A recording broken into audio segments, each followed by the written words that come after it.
Joining us now to review some of the headlines of today's newspapers from around the world is Arise News analyst Emmanuel Great Malabite Efeni.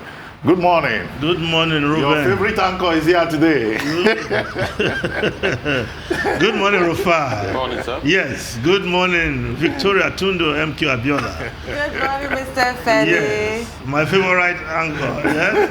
And you're my favorite, so I was waiting for you. I was waiting for you, Mr. Feni, for us to say happy birthday to our chairman. I wasn't going to do it without you, Mr. Feni. Thank you. Yes, we wish the Prince Nduka Obaigbena, the Duke of Nigerian media, a guru by every standard, and a pace setter in Nigerian media. Happy birthday to you, sir. And of course, we are also saluting another legend of the media, Aremo Olusegun Oshoba, who himself is celebrating, himself a living legend. The media, journalist, administrator, politician, continue to hold his own even when he has crossed the age of 80. So we salute both legends of the media, icons of the media. Indeed. The only thing you have not added, Efeni, yes, is that this has implications. I know where you are going, Ruben.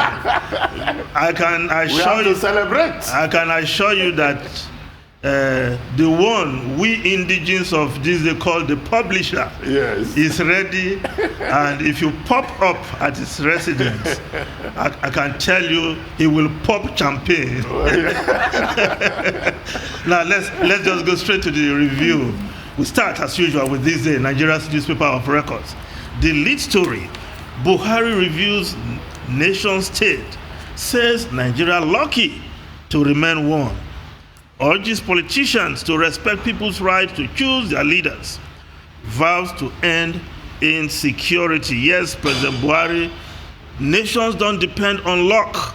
They work at whatever they want to achieve. But again, that we are still one. The president is saying we are lucky. But we know that to remain one, we need to do more than just hoping for luck. We need to restructure the country, and that has been a very topical issue that the presidency seemed to be avoiding. Now, making this statement, it was the occasion of his being receiving the report on the National Security Summit of the House of Representatives, as presented to him by the Speaker Femi Gbajabiamila, and that in itself is a challenge because the level of insecurity in the country needs some radical action. And that summit was quite timely, where scholars, security experts, and over 50 House of Rep members from across the political divide were involved in that summit. And the recommendations, there are about 19 recommendations for the executive to execute, as it were, while there are recommendations that also require legislative action. Vanguard newspaper reporting this story, of course, mentioned some of these. Use mercenaries to fight insurgency, rep tells Buhari. Recommends special training of 40,000 policemen. Installation of CCTV cameras on highways in major cities, public centers. Call for local security committees across 777 local government areas. That in itself is pointing to state police, local police, which the president is also not willing to comment on. Recommend use of open grazing ranching in states not opposed to both. Reps Amendment Bill seeks stiffer penalties for use of unlicensed firearms. Recommend local production of light weapons. A whole lot of recommendations in that report. And I hope the president and the other members of the security team will sit down and take concrete action on some of these recommendations. Now, the Guardian newspaper, lawmakers buckle, suspend media censorship bill, reject Onoche. Yeah, press bill. We are suspending process for more consultation, says sponsor. Falana urges NPAN, NUJ, NGE to form new code of conduct. Executive, federal character as reason for rejecting Onoche. Phase 7, PDP insists on more effort to secure Electoral Act. Buhari pallies lawmakers over insecurity. Hire private contractors to fight insurgency. Reps tell Buhari. Yes, the lawmakers, at least the sponsor of the amendment to the Nigerian Press Council bill, and the, of course, is withdrawing or suspending for now. But like our colleague Martins Onoja pungently put it, we are not talking of suspension. It should just go ahead and kill those amendments and stop these efforts to constrict media freedom, press freedom, and by extension, freedom of expression.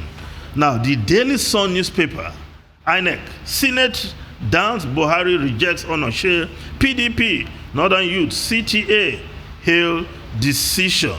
While the Punch newspaper, yes. Now, the Punch newspaper on this story, Buhari set to represent Onoche. PDP's senator differ over rejection. Nomination viable. Buhari hasn't withdrawn confidence in her presidency source. Onoche not rejected because of political affiliation, says INEC committee chair. Ruling party desperate to hang on to power by all means, alleges opposition PDP. Now, President Buhari has a record of representing rejected nominations. We remember the case of Ibrahim Magu, rejected a couple of times, represented by the president. And even at that, because it was within the powers of the president, he allowed Magu to continue in acting capacity ad infinitum. And we know how it all ended. The same presidency set up an investigation panel to look at some of those infractions noticed earlier carried out by Ibrahim Magu. Until date, the presidency is yet to find the courage to make public the outcome of that investigation. The Senate should not try and confuse Nigerians. Nigerians were opposed to the nomination of Loretta Onoche because of her partisan inclination. She's a member of the ruling party, has expressed very strongly partisan views. That was the reason for the opposition. For the Senate to now use the fact that, oh, she's from a state where you already have a representation as the reason. It's not just to give her safe landing, but also to create room for her reappointment. And we hope the president will not toe that line again. Having done so in the case of Ibrahim Magu, and got his fingers burnt. We are waiting for the report of the investigation into the Ibrahim Magu saga. Now, we move over to other stories. The Daily Times of Nigeria. Senate goes tough on ballot box snatchers. Others. Passes electoral offense bill. Prescribed 20 years jail term for ballot box snatchers. Vows to pressure, reject Onoche as INEC commissioner. Confirms 5 others. Now, this in itself is very welcome. That indeed the electoral offense tribunal will be set up with the passage of this bill once it is signed into law. Because we recall those guys who snatched ballot boxes somewhere in Okota, in the full glare of camera, recorded, their names known. Till today, they never appeared before any court, even though we have laws provisions in the Electoral Act 2010 as amended.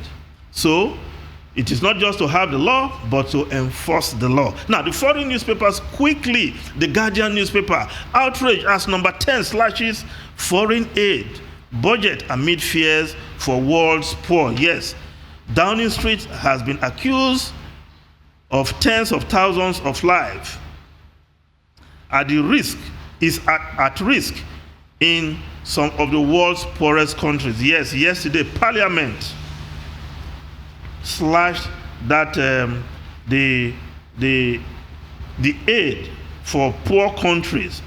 Many of Johnson's MPs were outraged that number 10 for pressing ahead with these cuts with about £4 billion reduction in aid from 0.7% to 0.5% of the gross national income. In fact, Theresa May, former Prime Minister, was outraged by these cuts. Well, that's all we'll be able to take on Newspaper Review. Thank you very much, Emmanuel Ofene. We look forward to seeing you again tomorrow.